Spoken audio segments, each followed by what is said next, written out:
Hello प्यारे दोस्तों, स्वागत है आपका आप सभी के अपने यूट्यूब चैनल एजुकेशनल इन्वेस्टमेंट में। दोस्तों, संविधान का एक वीडियो इसके पहले भी आ चुका है। ये उसके बाद का वीडियो है और आशा करता हूँ ये वीडियो आप सभी को पसंद आएगा। तो चलिए दोस्तों, स्टार्ट करते हैं। दोस्तों, संविधान सभा से हमने इसकी शुरुआत की थी और उसके बाद आज हम संविधान सभा को ही आगे बढ़ाएंगे। तो दोस्तों, संविधान में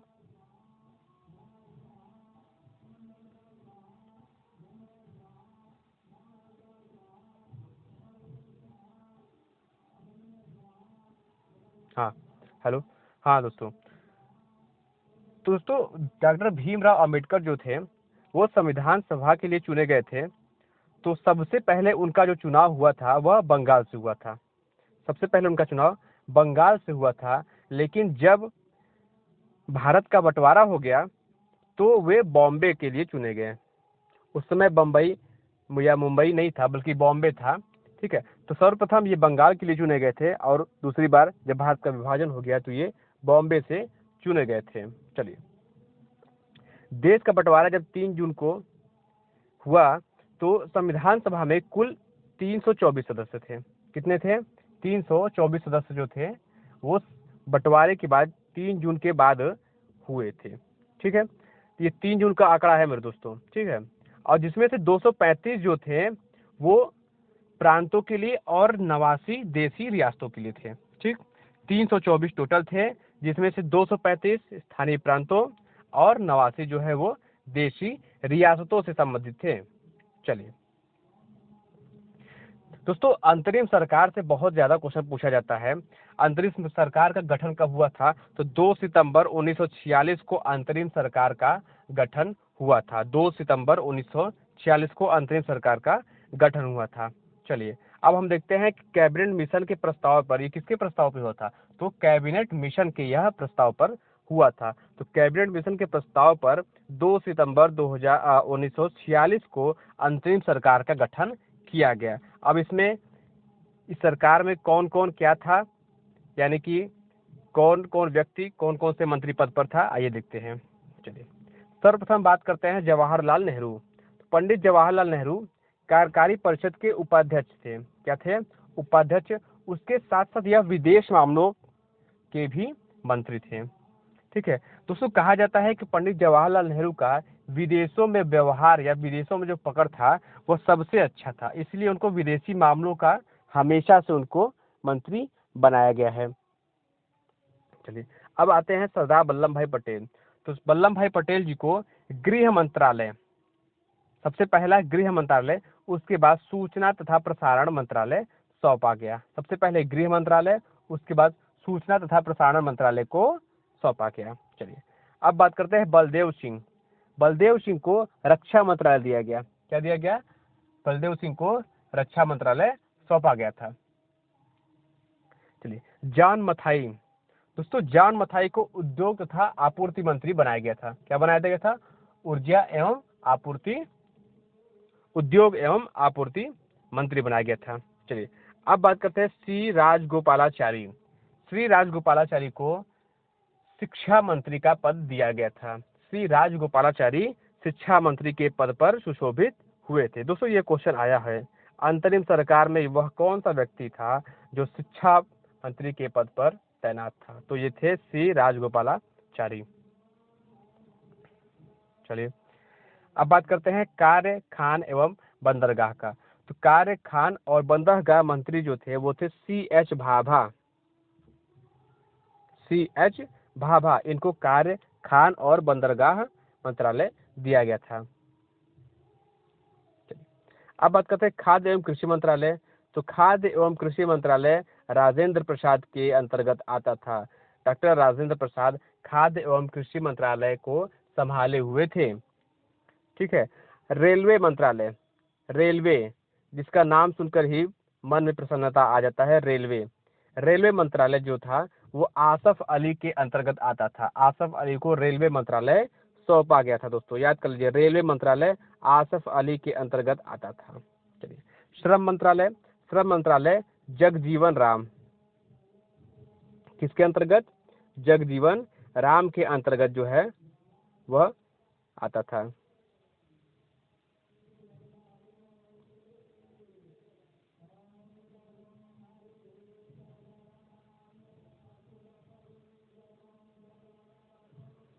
चलिए अब बात करते हैं लियाकत अली खान। लियाकत अली खान दोस्तों, लियाकत अली खान को वित्त मंत्रालय सौंपा गया था। क्या सौंपा गया?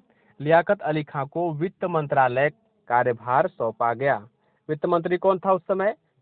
तो लियाकत अली खान। चलिए आई चुंदरीगढ़ को वाणिज्य मंत्रालय दिया गया। ठीक है, वाणिज्य मंत्रालय किसको दिया गया? आई चुंदरीगढ़ को वाणिज्य मंत्रालय सौंपा गया था।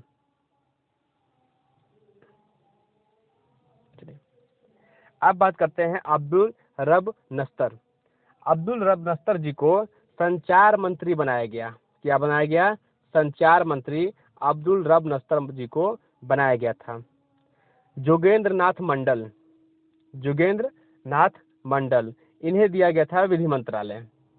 जोगेंद्र नाथ मंडल जी के अंतर्गत विधि मंत्रालय आया करता था।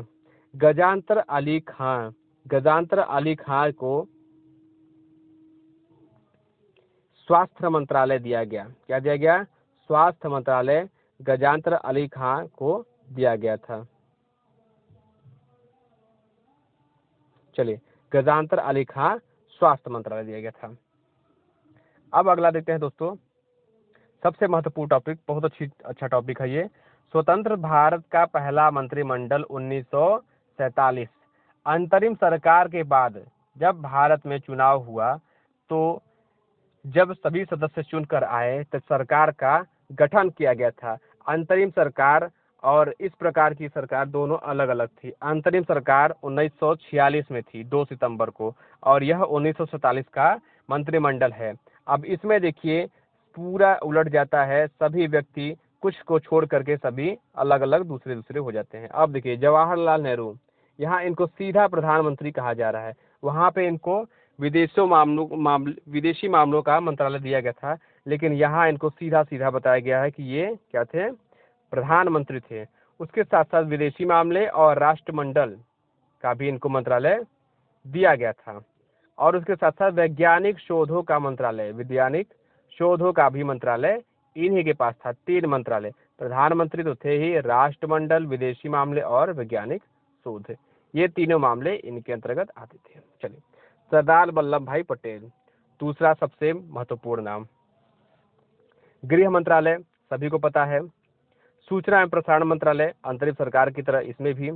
एक और राज्यों के मामले पूरे आधुनिक इतिहास में जो सबसे अच्छी घटना हुई वह यह हुई कि राज्यों के मामले सरदार वल्लभ भाई पटेल को दिया गया।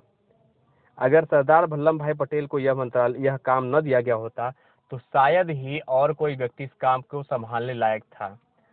और भारत की जो स्थिति, इस प्रकार भारत का मैप जो हम आज देखते हैं, शायद उस तरह का मैप हमें देखना नसीब न होता, क्योंकि यही वे व्यक्ति थे जिन्होंने सभी राज्यों को भारत में किसी न किसी प्रकार से मिलाया, और मुझे नहीं लगता कि कोई और ऐसा कर पाता।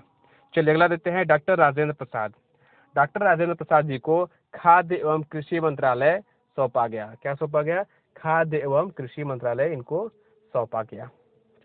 मौलाना अब्दुल कलाम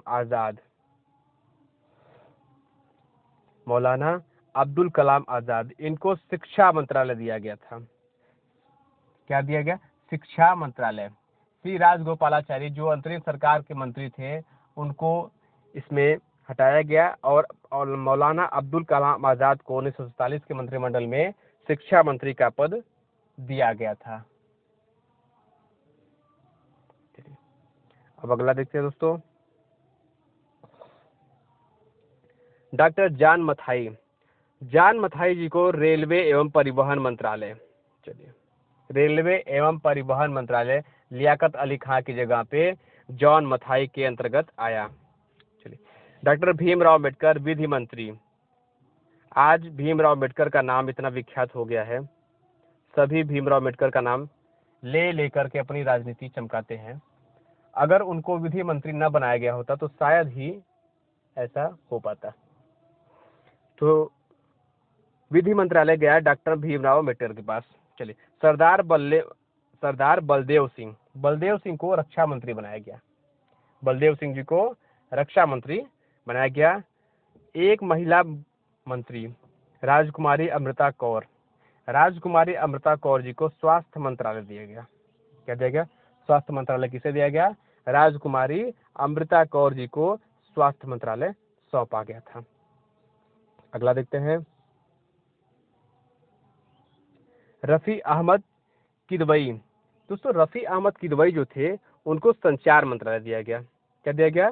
संचार मंत्रालय रफी अहमद किदवई को दिया गया। चलिए आगे देखते हैं, आर के षणमुखम चट्टी। दोस्तों षणमुखम चट्टी जी को वित्त मंत्रालय दिया गया। ठीक दोस्तों, इसमें ज्यादा दिमाग लगाने वाली बात नहीं है, जो लिखा हुआ है आप उसको जस का तस याद कर लीजिए, क्योंकि ये सब इतिहास जो है ये एक तरह से इतिहास का भी पोर्शन है। इतिहास जो है दोस्तों एक बार जब लिख दिया जाता है तो वह बाद में बदलता नहीं है, और यही इसकी खासियत है। अगर आप इसको एक बार याद कर लेते हैं तो आपको अपने ज्ञान को अपडेट करने की जरूरत बहुत कम पड़ती है। तो आर के षणमुखम चट्टी जी को वित्त मंत्रालय दिया गया। श्यामा प्रसाद मुखर्जी, श्यामा प्रसाद मुखर्जी जी को उद्योग एवं आपूर्ति मंत्रालय दिया गया। उद्योग एवं आपूर्ति मंत्रालय श्यामा प्रसाद मुखर्जी जी को दिया गया। वी एन गाडगिल, गाडगिल योजना आप लोगों ने सुना होगा, अभी आगे आएगा, इसके बारे में विधिवत हम लोग पढ़ेंगे। गाडगिल योजना जो है वह वी एन गाडगिल के नाम पे रखा गया था, और इनको दिया गया था कार्य खान और ऊर्जा मंत्रालय। कार्य खान और ऊर्जा मंत्रालय इनको सौंपा गया। चलिए दोस्तों एक बहुत ही बढ़िया क्वेश्चन है, कई बार आया भी है, तोड़ मरोड़ करके घुमा के इसको पूछा जाता है, सीधा सीधा तो नहीं पूछा जाता, लेकिन पूछा कई बार गया है कि संविधान को बनने में कितना समय लगा है। तो संविधान को बनने में कुल 2 वर्ष 11 माह और 18 दिन लगे थे। कितने? 2 वर्ष लगे, 11 माह लगे और 18 दिन लगे। और इसमें कुल 114 दिन बहस हुई। कितना हुई? 114 दिन कुल मिलाकर के इसमें बहस हुई थी, और कुल मिलाकर के 63,96,729 रुपए का इसमें खर्चा आया था। और उस समय यही खर्च, ये जो है रकम बहुत बड़ी थी, हालांकि इस समय तो बहुत बड़ी नहीं है, लेकिन 63,96,729 रुपए उस समय काफी अहम थी। चलिए अगला देते हैं दोस्तों, संविधान को जब 26 नवंबर 1949 को संविधान सभा द्वारा पारित कर दिया गया, तब इसमें कुल 22 भाषाएं थी। दोस्तों क्वेश्चन आता है मूल संविधान में कितने भाग थे? तो मूल संविधान में कुल 22 भाग थे। अनुच्छेद कितने? 395, और अनुसूचियां 8 थी। ठीक, पूछा जाता है कि कितने भाग थे? 22 भाग, 395 अनुच्छेद और अनुसूचियां 8।